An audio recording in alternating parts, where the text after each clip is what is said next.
Əgər Fransada magistratura və yaxud da bakalavr diplomu almısınızsa, həmin diplomları Azərbaycanda təsdiqləyə bilirsiniz və şəhadətnamə ala bilirsiniz ki, o şəhadətnamə ilə Azərbaycanda işləyə bilirsiniz. Və bu günləri mən sizə bir saytı göstərəcəm ki, o saytın üzərində hər şey olduğu kimi yaxşı izah edir.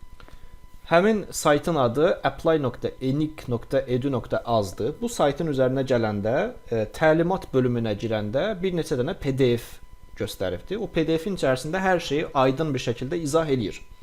Aydın bir şəkildə izah elədiyi üçün mən daha detallarına girməyəcəm. Sadəcə sizə 2 dənə maraqlı məlumatı vermək istəyirəm.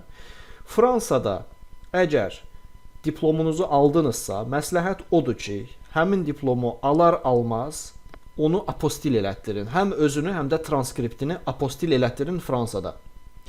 Çünki daha sonra Azərbaycana qayıdanda o sənədlərin, həmin o diplomun və transkriptin Azərbaycan versiyasını, şəhadətnaməsini almaq istəyəndə asan xidmətə aparanda apostilli şəkildə verməlisiniz. Fransadan alınmış apostilli şəkildə Azərbaycanda verməlisiniz. Asan xidmət tərcümə eləməlidir.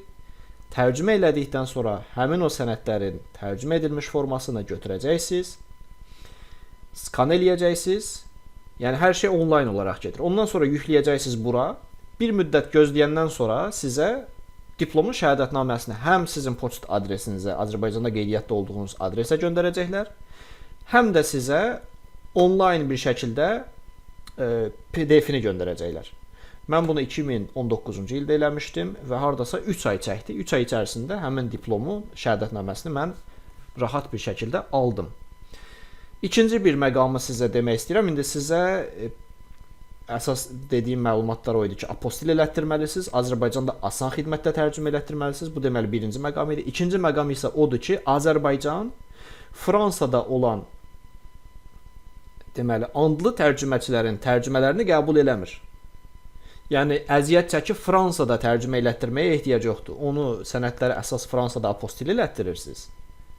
Ondan sonra aparırsınız Azərbaycanda asan xidmətdə tərcümə elətdirirsiniz. Yəni Fransada tərcümə elətdirməyə ehtiyac yoxdur. Çünki mən elətdirmişdim Fransada, amma qəbul eləmədilər. Dedilər ki, yox, bunu bir də Azərbaycanda tərcümə eləmək lazımdır.